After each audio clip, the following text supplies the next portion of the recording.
누가복음 1장 67절부터 80절까지의 말씀 우리 함께 한 절씩 교독합니다. 제가 먼저 읽겠습니다. 그 부친 사가랴가 성령의 충만함을 받아 예언하여 이르되 찬송하리로다 주 이스라엘의 하나님이여 그 백성을 돌보사 속량하시며 우리를 위하여 구원의 뿔을 그 종 다윗의 집에 일으키셨으니 이것은 주께서 예로부터 거룩한 선지자의 입으로 말씀하신 바와 같이 우리 원수에게서와 우리를 미워하는 모든 자의 손에서 구원하시는 일이라. 우리 조상을 긍휼히 여기시며 그 거룩한 언약을 기억하셨으니 곧 우리 조상 아브라함에게 하신 맹세라. 우리가 원수의 손에서 건지심을 받고 종신토록 주의 앞에서 성결과 의로 두려움이 없이 섬기게 하리라 하셨도다. 이하여 내가 지극히 높으신 이의 선지자라 일컬음을 받고 주 앞에 가서 그 일을 준비하여 주의 백성에게 그 죄사함으로 말미암는 구원을 알게 하리니 이는 우리 하나님의 긍휼로 인함이라. 이로써 돋는 해가 위로부터 우리에게 임하여 어둠과 죽음의 그늘에 앉은 자에게 비치고 우리 발을 평강의 길로 인도하시리로다 하니라. 아이가 자라며 심령이 강하여지며 이스라엘에게 나타나는 날까지 빈들에 있으니라. 아멘. 우리 옆에 계신 분들과 이렇게 인사 나눠볼게요. 사랑하고 축복합니다. 사랑하고 축복합니다. 감사합니다. 여러분 사랑하고 축복합니다. 장마가 시작됐는데 광고 드렸던 것처럼 저는 장마 때 휴가를 갑니다. 여러분 비 오는 그 우중 가운데서도 하나님께서 주신 그 은혜와 평안을 잃지 않고 주어진 삶의 자리에서 마땅히 감당해야 할 성도로서의 사명 감당할 수 있기를 간절히 소망합니다. 아들을 낳을 것이라는 그 하나님의 말씀을 신뢰하지 못하여서 징계를 받게 된 사가랴는요 10개월 동안 듣지 못하고 말하지 못하는 고통과 외로움의 시간을 보내야만 했습니다. 그러나 6개월이 지난 그 어느 날 천사가 전한 하나님의 그 말씀처럼 나이가 많아 도저히 아이를 낳을 수 없었던 사가랴의 아내 엘리사벳이 잉태하게 되었습니다. 사가랴는 그 순간 하나님의 말씀을 온전히 신뢰하지 못한 자신의 믿음 없음에 대하여 깨닫게 되었습니다. 제사장이라고 하는 이 거룩한 직분을 가지고 살아왔던 사가랴였지만 정작 하나님의 그 말씀 가운데 온전히 그 말씀을 신뢰하지 못한 자신의 어리석음에 대하여 비로소 깨닫게 된 것입니다. 사가랴가 자신의 믿음 없음에 대해서 어리석음에 대해서 깨닫게 되는 그 순간 사가랴는 그 자리에 엎드려 자신의 믿음 없음에 대하여 하나님 앞에 회개하였습니다. 혹시 오늘 이 시간 하나님께서 주신 나에게 주신 하나님의 말씀이 있음에도 불구하고 그 말씀을 온전히 신뢰하지 못하여서 나의 계획과 세상의 방법으로 살아가고 있는 성도님들이 혹시 이 자리에 계시다면 하나님 말씀 앞에 엎드려 진정한 회개와 온전한 회복의 역사를 경험하고 누릴 수 있기를 예수님 이름으로 축원드립니다.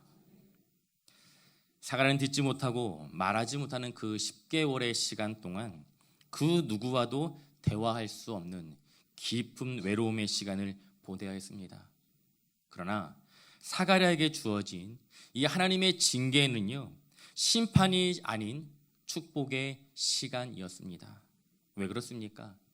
비록 말할 수 없고 들을 수 없어서 세상과는 단절될 수밖에 없었던 시간이었지만 하나님과의 관계는 더욱더 깊어질 수 있었던 은혜의 시간이었기 때문입니다. 우리 인생 가운데 경험하게 되는 고난과 고통을 동반한 하나님의 징계의 시간 동안 분명히 힘들고 아프고 어려운 시간이겠지만 이 시간을 통하여 살아계신 하나님을 깊이 만나고 경험할 수 있는 축복의 시간이 되길 간절히 소망합니다. 하나님 앞에 자신의 믿음 없음과 불순종에 대하여 회개하였던 사가랴는 하나님의 말씀에 순종하는 믿음의 사람으로 거듭나게 되었습니다. 태어난 자신의 아들의 이름을 무엇이라 정합니까? 요한. 하나님은 은혜로우시다. 그리고 그 순간 굳었던 사가랴의 혀가 풀리게 되었습니다. 그리고 성령의 충만함에 사로잡힌 사가랴는 하나님을 마음 다해 찬양하게 되는데요. 오늘 본문의 말씀은요, 하나님을 찬양하는 사가랴의 신앙의 고백이 담겨 있는 이야기입니다. 10개월 동안 듣지 못하고 말하지 못하였던 징계의 시간, 그 고통의 시간을 겪게 된 사가랴가 말을 할 수 있게 되는 그 순간 하나님을 마음 다해 찬양하였던 그 이유가 무엇입니까? 우리 본문의 말씀 누가복음 1장 68절과 69절 말씀 함께 있습니다. 찬송하리로다 주 이스라엘의 하나님이여 그 백성을 돌보사 속량하시며 우리를 위하여 구원의 뿔을 그 종 다윗의 집에 일으키셨으니. 여러분, 사가랴가 하나님을 찬양하였던 그 첫 번째 이유가 무엇입니까? 그것은 하나님께서 당신의 백성을 돌보사 속량하셨기 때문입니다. 여러분, 본문의 말씀에 돌보다라고 기록된 이 단어의 또 다른 의미는요, 방문하다, 찾아가다입니다. 여러분, 하나님께서는요, 당신의 백성들을 돌보시기 위해 당신의 백성들이 있는 곳으로 직접 친히 찾아가시고 방문하셔서 돌보시는 분이십니다. 여러분, 우리가 하나님을 먼저 찾은 것이 아니에요. 우리가 하나님을 먼저 찾은 것이 아닙니다. 하나님께서 먼저 우리를 찾아오셨습니다. 그렇다면 하나님께서 당신의 백성들에게 친히 방문하시고 친히 찾아가셔서 하신 일이 무엇입니까? 바로 속량입니다. 여러분, 속량은요, 값을 주고 사온다는 의미가 담겨있는 말이에요. 대표적인 사건이 무엇입니까? 바로 출애굽 사건입니다. 하나님께서는 400년 동안 애굽의 노예로 살아야 했던 이스라엘 백성들에게 모세를 통해 찾아가셨고 그들을 속량하여 출애굽하게 하셨습니다. 이스라엘 백성들을 출애굽하게 하신 하나님께서는 또 다른 구원을 계획하고 계셨는데요. 여러분, 그 구원의 계획이 무엇입니까? 바로 다윗의 집 가운데 구원의 뿔을 세우는 것입니다. 여러분, 성경에서 이야기하는 뿔은요, 구원자 혹은 왕을 상징합니다.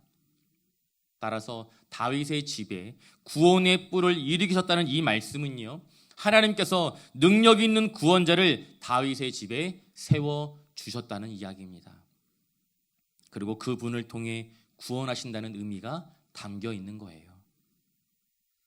여러분, 사가랴는 구약 시대의 선지자들의 그 입을 통해 예언된 하나님의 약속의 말씀, 다윗의 후손이 마리아를 통해 태어난다는 것을 알게 되었습니다.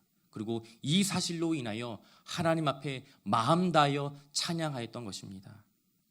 여러분, 사가랴가 하나님을 찬양했던 두 번째 이유가 무엇입니까? 누가복음 1장 70절부터 73절까지의 말씀입니다. 우리 함께 있습니다. 이것은 주께서 예로부터 거룩한 선지자의 입으로 말씀하신 바와 같이 우리 원수에게서와 우리를 미워하는 모든 자의 손에서 구원하시는 일이라.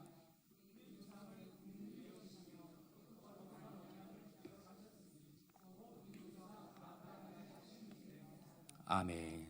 여러분, 하나님께서 이루시는 그 구원의 시작이 무엇입니까? 하나님께서 어떻게 구원을 시작하셨습니까? 바로 선지자들의 입을 통해 주신 약속의 말씀이었습니다. 하나님께서는 구약 시대의 믿음의 선조들과 선지자들을 통하여서 이스라엘 백성들을 향한 구원을 약속해 주셨습니다. 여러분, 요한이 태어난 것은요, 하나님께서 아브라함과 첫 번째 언약을 맺고 약 2000년이나 지난 다음에 이루어졌습니다. 사가랴는 말을 할 수 없고 듣지 못하였던 10개월의 그 시간 동안 자신에게 주신 약속의 말씀, 그리고 그 약속의 말씀을 온전히 신뢰하지 못한 자신의 어리석음에 대하여 묵상하고 또 묵상하게 되었습니다. 여러분, 하나님께서 사가랴의 가정 가운데 요한을 허락하신 이유가 무엇입니까? 그저 나이가 많아서 아들을 낳을 수 없는, 아니 자녀를 낳을 수 없는 그 가정이 불쌍해서 하나님께서 그 가정 가운데 요한을 허락하신 것입니까? 그렇지 않습니다.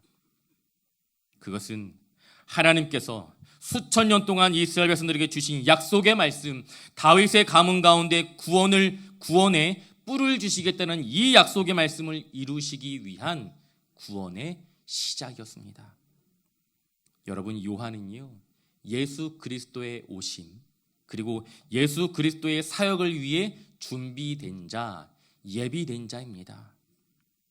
따라서 사가랴가 찬양한 하나님은요, 갑작스럽게 당신의 백성들을 구원하시겠다고 결정하신 하나님이 아니라 수천 년 전부터 계획하신, 그리고 약속하신 그 구원의 언약을 이루시는 신실하신 하나님, 반드시 약속을 이루시는 그 하나님에 대한 찬양이었던 것입니다. 여러분 알고 계시는 것처럼 저는 10살 그리고 7살 이 두 아이를, 자녀를 둔 아빠입니다.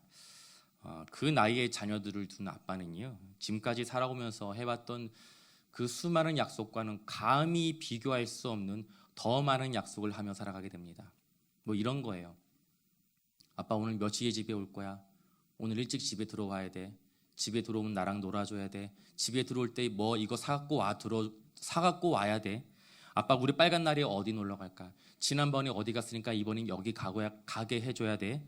아빠 내 생일날 선물 뭐 해줄 거야? 어린이날 선물 뭐 해줄 거야? 성탄절 선물 뭐 해줄 거야? 그리고 아무런 의미가 없는 날 오늘 기분 좋은데 나 선물 뭐 해줄 거야? 여러분 정말 수많은 약속을 하게 됩니다. 그런데 여러분 제가 아이들과 한 약속, 그 약속 다 지키고 살아가고 있을까요? 여러분 남의 일이라고 이렇게 관심 없게 듣지 마시고요. 그 약속은 다 지킬 수 없습니다. 제가 우리 아이들과 지킨 그 약속을 지키려면 저는 지금부터 날마다 로또를 해야 합니다. 재미있는 것은요, 아니요, 다행스러운 것은 이 아이들도 저와 무슨 약속을 했는지 기억하지 못한다는 거예요. 할렐루야, 아멘. 이것이 저에게 주신 은혜 아니겠습니까? 그런데요, 우리 하나님께서는 당신의 백성들과 맺은 그 약속이 수천 년이 지나도 결코 잊지 않으셨다는 것입니다. 내가 너희를 원수의 손에서 반드시 구원할 것이다. 이 약속의 말씀을요, 하나님께서는 단 한순간도 잊지 않으셨다는 거예요. 사랑하는 성도 여러분, 우리는 약속을 지키지 못하고, 아니 한 약속을 잊은 채 살아가는 존재이지만 우리 하나님께서는 당신의 자녀들과 맺은 그 약속의 말씀을 결코 잊지 않고 반드시 그 약속의 말씀을 지키시는 분이신 줄 믿습니다. 우리 하나님은 신실하신 분이십니다. 신실하신 분이세요. 이어서 사가랴가 고백하는 하나님께서 이루시는 그 구원의 목적이 무엇입니까? 누가복음 1장 74절과 75절 말씀, 74절과 75절 말씀 우리 함께 읽습니다. 우리가 원수의 손에서 건지심을 받고 종신토록 주의 앞에서 성결과 의로 두려움 없이 섬기게 하리라 하셨도다. 아멘. 원수의 손에서 건짐을 받고 주를 섬기게 될 것이다. 아멘. 여러분, 구원받은 성도들이 어떻게 주님을 섬기게 됩니까? 오늘 본문의 말씀이 이야기하는 주님을 섬기는 방법이 과연 무엇입니까? 여러분, 구원받은 성도의 사명은요, 살아계신 하나님을 마음 다해 예배하고 섬기며 살아가는 삶, 이것이 바로 우리에게 주어진 사명입니다. 그저 일주일에 단 한 번 교회에 나와서 예배드리는 것으로 우리에게 주어진 사명을 다할 수 있는 것이 아닙니다. 오늘 말씀을 보면 종신토록, 여러분 종신의 의미가 무엇입니까? 죽는 그 순간까지예요. 종신토록 단 한 번이 아니라 평생의 삶을 통하여 하나님을 주인으로 섬기며 예배하는 삶을 살아가야 하는 것입니다. 두 번째로 성결. 여러분, 성결의 뜻이 무엇입니까? 성결의 다른 의미는 바로 거룩함입니다. 거룩함 안에서 살아가는 것. 여러분, 우리는 거룩하지 못한 존재입니다. 그렇다면 우리가 어떻게 거룩한 존재가 될 수 있을까요? 그것은 거룩하신 하나님 안에서 우리는 거룩한 존재가 될 수 있습니다. 다시 말해, 하나님과의 인격적인 관계, 친밀한 관계를 통해서 우리는 하나님께서 원하시는 거룩한 존재가 될 수 있다는 것입니다. 그 다음이 무엇이죠? 의입니다. 여러분, 거짓과 속임수가 가득한 이 세상의 수단과 방법이 아니라 하나님께서 정하신 의로운 방법으로 살아가는 것입니다. 마지막으로 두려움 없이 하나님의 그 강압적인 명령에 대한 어쩔 수 없는 두려움에 대한 순종이 아니라 하나님을 사랑하는 마음으로 하나님을 섬기며 살아가는 것이 저와 여러분들에게 주어진 사명인 줄 믿습니다. 제가 우리 교회 부임하면서 정한 교회의 비전이 있습니다. 여러분, 그것이 무엇이죠? 함께 울고 함께 웃고 함께 울라. 즐거워하는 자들과 함께 즐거워하고 우는 자들과 함께 울라. 로마서 12장 15절 말씀입니다. 여러분, 이것이 주의 몸된 교회가 추구해야 할 제일 중요한 비전이라고 저는 생각합니다. 그리고 이 비전과 더불어 전도와 선교, 구제와 다음 세대를 세우는 이 사역이 우리 교회가 감당해야 할 사명인 줄 믿습니다. 함께 웃고 함께 울며 전도와 선교, 구제와 다음 세대를 세우는 이 사명을 감당하기 위해 여러분, 가장 우리에게 먼저 우선이 되어야 할 한 가지 가치가 무엇인가요? 그것은 바로 구원입니다. 여러분, 구원이에요. 즐거워하는 자들과 함께 즐거워하고 우는 자들과 함께 울며 전도와 선교 그리고 구제와 다음 세대를 세우는 사명을 감당해야 하는 이유가 무엇입니까? 그것은 우리가 구원받은 성도이기 때문입니다. 여러분, 우리에게 주어진 구원이 없다면 우리가 하는 모든 일들은요, 아무런 의미가 없습니다. 헛수고예요. 아무런 의미가 없는 일이에요. 구제할 필요도 없고요, 선교할 필요도 없고요, 다음 세대를 세울 필요도 없습니다. 그러나 우리에겐 구원이 주어졌습니다. 우리는 하나님께서 허락하신 구원을 받은 성도이기 때문에 우리가 내가 아닌 남을 위해 헌신해야 하고, 내가 아닌 남을 위해 아파해야 하고, 내가 아닌 남을 위해 수고해야 하는 것입니다. 여러분, 그렇다면 구원이 무엇입니까? 누가복음 1장 77절 말씀, 1장 77절 말씀 우리 함께 읽습니다. 주의 백성에게 그 죄사함으로 말미암는 구원을 알게 하리니. 아멘. 여러분, 하나님께서 당신에게 백성에게 허락하시는 그 구원이 무엇입니까? 바로 죄사함으로 이어지는 구원입니다. 여러분, 구원의 목적, 구원의 핵심은요, 이 땅에서 잘 먹고 잘 살고 행복하게 사는 것이 아닙니다. 죽어서 천국 가는 것, 그것이 구원의 목적이 결코 아니에요. 여러분, 구원의 목적은요, 우리의 죄가 사하여지는 것입니다. 여러분, 그렇다면 죄는 무엇입니까? 여러분, 죄가 무엇입니까? 제가 일부 예배 때 그 반주자 선생님께 여쭤보았어요. 선생님 죄인이십니까? 잘 대답하셔야 돼요. 일부 예배는 통과했어요. 선생님 죄인이십니까? 대답하지 마세요.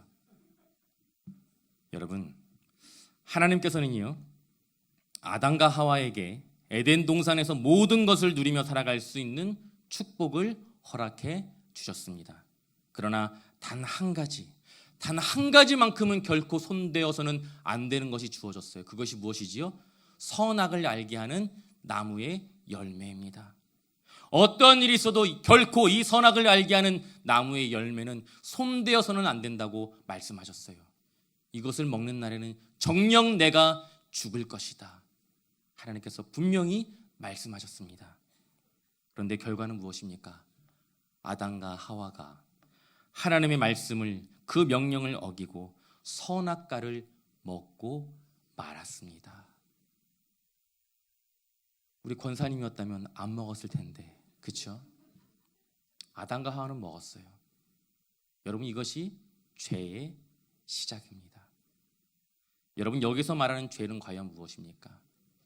하나님의 말씀, 그 명령을 어긴 것이 죄입니까? 물론 하나님의 말씀, 그 명령을 어긴 것은 분명히 잘못된 일입니다.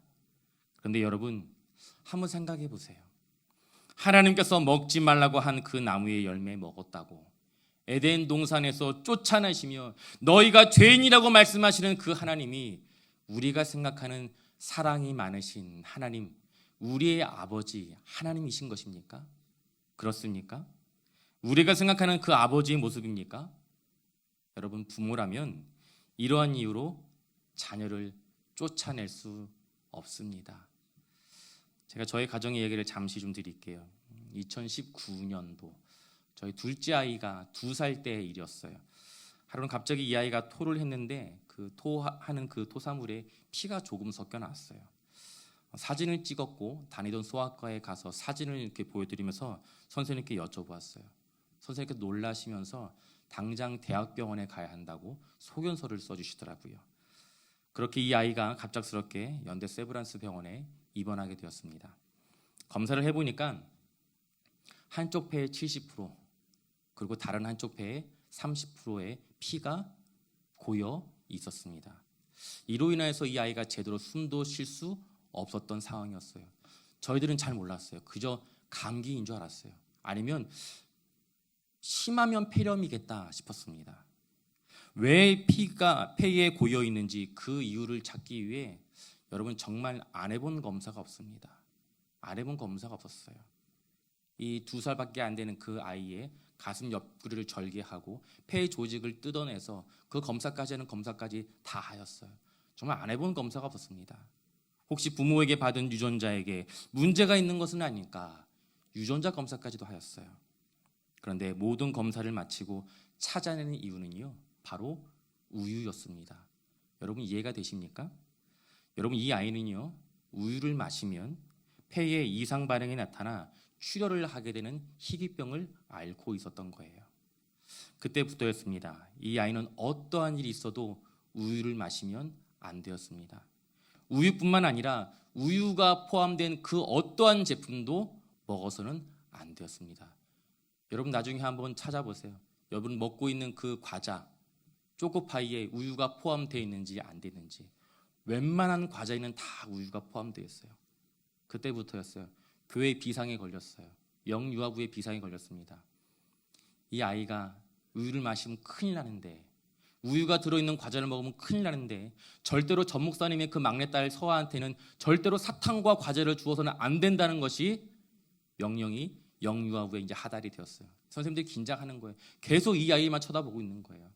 혹시 누가 이뻐가지고 사탕이라도 하나 줄까 봐. 여러분 이 아이의 엄마는 얼마나 긴장하면서 하루하루 살았겠습니까? 그렇게 집에 있는 모든 우유와 유제품, 그리고 우유가 포함된 모든 과자와 음식들은요, 아이가 손댈 수 없는 곳에 보관하게 되었어요. 근데 여러분, 만약 제가 이 아이에게 이렇게 이야기를 했다고 여러분 한번 생각해 보세요.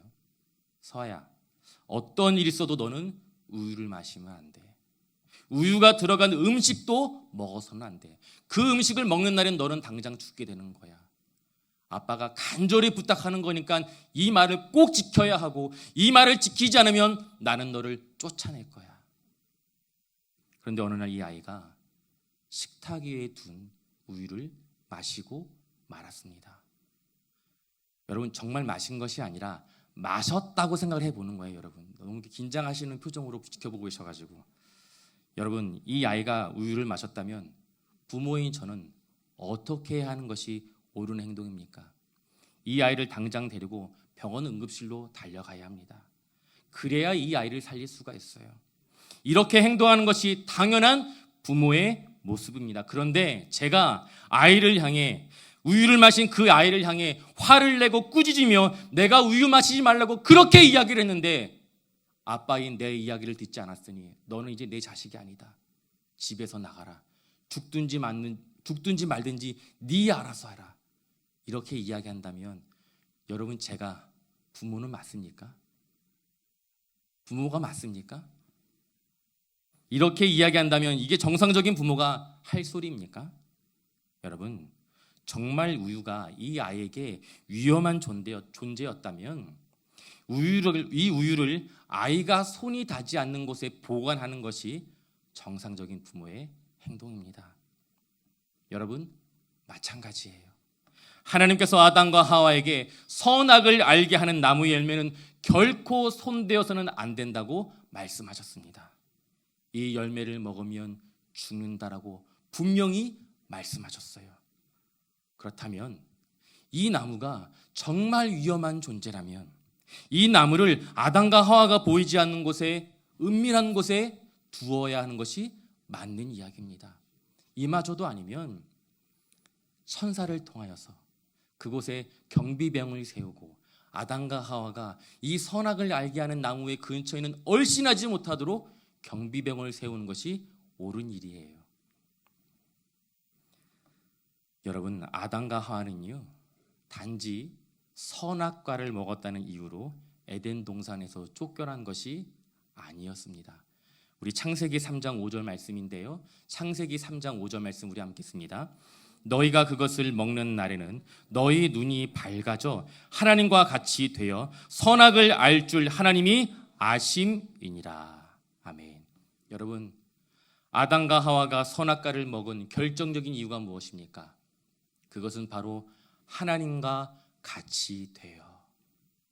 더 이상 하나님의 명령에 따르는 삶이 아니라 내 뜻과 내 생각과 내 감정대로 내 인생을 살고자 하는 그 마음, 하나님이 내 삶의 주인이 아니라 내가 내 삶의 주인이 되어 살아가고 싶은 그 마음, 여러분, 이것이 아담과 하와가 지은 죄입니다.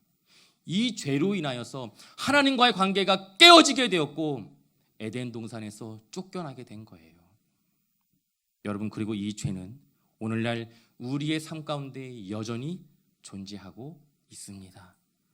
하나님께서 내 삶의 주인이시고 우리는 하나님의 말씀에 순종하며 살아가야 하는 하나님의 자녀이며 하나님의 백성이지만 우린 여전히 하나님이 아닌 내 뜻과 내 감정, 내 생각, 내가 내 삶의 주인이 되어 살아가고 있는 삶을 살아가고 있습니다. 그래서 우리가 죄인인 거예요. 여러분, 이것이 바로 죄입니다. 그리고 그 죄의 결과가 무엇입니까? 아담과 하와가 하나님과의 관계가 깨어져서 에덴 동산에서 쫓겨났던 것처럼 하나님과의 관계가 깨어져 영원한 죽음을 맞이하는 것, 그것이 바로 죄의 결과입니다. 따라서 이 자리에 있는 우리 모두는요, 이 죄로 인하여 영원히 죽을 수밖에 없는 존재들입니다. 그래서 우리 반주자 선생님은 죄인이에요. 아셨죠? 그러나 우리에게는 아주 반가운 기쁨의 소식이 있습니다. 그것이 무엇입니까? 예수 그리스도께서 이루신 십자가의 대속의 사건, 바로 그 대속의 사건으로 인하여 죄사함을 받은 구원을, 죄사함을 받는 구원을 저와 여러분들이 얻게 되었습니다. 여러분, 그렇다면 죄사함을 받은 구원은 과연 무엇을 통해 이루어진 것일까요? 우리 한번 말씀 더 볼게요. 누가복음 1장 78절입니다. 누가복음 1장 78절 말씀 우리 함께 읽습니다. 이는 우리 하나님의 긍휼로 인함이라. 이로써 돋는 해가 위로부터 우리에게 임하여. 하나님께서 예수 그리스도를 통하여 이루시는 구원은요, 우리의 의지와 우리의 노력의 결과가 아니라 오직 하나님의 긍휼의 은혜로 인한 결과입니다. 여러분, 아침에 해가 뜨는 것, 누군가의 노력과 의지에 대한 결과입니까? 그렇지 않습니다. 오늘은 내가 한 2시간 더 늦게 일어나고 싶은데 해가 2시간 늦게 떴으면 좋겠다, 그런 생각을 하고 있으면 해가 2시간 늦게 뜹니까? 그렇지 않죠. 누군가 해를 막아선다고 막아지는 것이 아니라 불가항력적인 진리, 힘의 결과입니다. 이처럼 우리가 누리게 되는 죄사함을 얻게 되는 그 구원은요, 우리의 의지, 우리의 노력에 대한 결과가 아니라 하나님의 피할 수 없는 불가항력적인 긍휼의 은혜의 결과입니다. 우리가 받을 만해서 주어진 은혜가 결코 아닙니다. 하나님의 긍휼의 결과예요. 우리를 불쌍히 여겨주시는 하나님의 긍휼하심의 결과입니다. 이것을 우리는 은혜라고 이야기합니다. 그렇다면 우리에게 임한 하나님의 긍휼에 대한 그 구원의 결과가 무엇입니까? 우리 한 번 더 말씀 볼게요. 누가복음 1장 79절입니다. 우리 79절 말씀 함께 있습니다. 어둠과 죽음의 그늘에 앉은 자에게 비치고 우리의 발을 평강의 길로 인도하시리로다 하니라. 아멘. 아멘.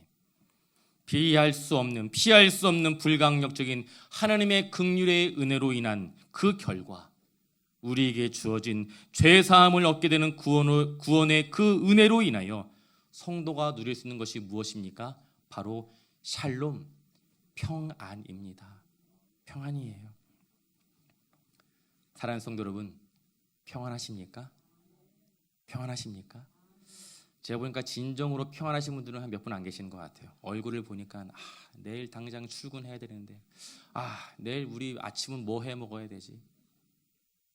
여러분, 지금 당장 우리에게 주어진 삶이 너무나 고통스럽고 그 고통의 끝이 언제까지인지 우리는 알 수 없지만, 그럼에도 불구하고 성도인 우리가 평안을 누릴 수 있는 그 이유가 무엇입니까? 예수 그리스도의 대속의 죽음이 어둠과 죽음의 그늘 아래에 앉아있는 우리의 발을 어디로 옮기셨습니까? 평강의 길로 인도하셨기 때문이에요. 죄로 인하여 영원히 죽을 수밖에 없는 우리를 사망의 음침한 골짜기에서 건져내요 은혜와 평강의 길로 인도하셨기 때문입니다. 사랑하는 성도 여러분, 평안하시길 소망합니다. 평안을 누릴 수 있기를 간절히 소망합니다. 비록 내가 건강하지 못하지만, 당장 내일 무엇을 먹어야 할지 알 수 없는 상황 가운데 놓여 있을지라도, 나의 모든 관계는 어그러지고 깨어져 있을지라도 우리가 평안을 누릴 수 있는 그 이유는 우리가 구원받은 하나님의 백성, 하나님의 자녀 때문인 줄 믿습니다. 피할 수 없는 불가항력적인 구원의 은혜로 인하여 죄의 노예, 죽음을 피할 수 없는 우리의 삶이 온전한 치료와 회복을 경험하게 되길 간절히 소망합니다. 우리 마지막으로 누가복음 1장 80절 말씀 우리 함께 읽습니다. 아이가 자라며 심령이 강하여지며 이스라엘에게 나타나는 날까지 빈들에 있으니라. 아멘. 요한은 성장한 이후에 어디로 갔습니까? 빈들로 갔습니다. 여러분, 빈들에 무엇이 있습니까? 뭐가 있나요? 아무것도 없어요. 여러분, 빈들에는 아무것도 없습니다. 사람이 없는 곳이기 때문에 오직 한 분, 하나님과 대면할 수 있는 곳, 그곳이 바로 빈들, 광야입니다. 여러분, 요한은 왜 빈들로 가게 되었을까요? 빈들에 있는 시간은요, 세상의 소리가 아니라 오직 하나님의 음성에만 귀를 기울일 수 있는 시간이 주어지는 곳, 그곳이 바로 빈들입니다. 아무것도 없는 곳, 그래서 오직 하나님만 의지하고 하나님만 구할 수 있는 곳, 빈들. 요한에게 주어진 빈들은요, 앞으로 요한이 감당해야 할 그 사명을 준비하기 위한 훈련의 시간이었습니다. 말씀을 정리하겠습니다. 여러분, 지금 우리가 있는 곳은 과연 어디입니까? 세상의 그 수많은 소리들로 인하여서 정작 하나님께서 나에게 들려주시는 그 세미한 음성 가운데 우리가 귀를 기울이지 못하고 듣지 못하는 그 세상의 분주한 상황 가운데 놓여 있습니까? 아니면 모든 관계는 끊어지고 당장 내일을 알 수 없는 두려움 가운데 머물러 있는, 그래서 오직 하나님 한 분만 바라볼 수밖에 없는 빈들에 머물러 계십니까? 아무것도 없는 곳, 그래서 오직 하나님만 바라볼 수 있는 곳, 그 빈들에서 하나님의 긍휼의 은혜의 결과로 인한 죄사함의 구원을 마음 다해 묵상할 수 있기를 소망합니다. 그리하여 그 구원의 기쁨으로 인하여 우리가 잃어버렸던 진정한 평안과 안식, 샬롬의 은혜를 마음껏 누릴 수 있는 저와 성동중앙의 믿음의 권속들이 되시길 예수님의 이름으로 축원드립니다.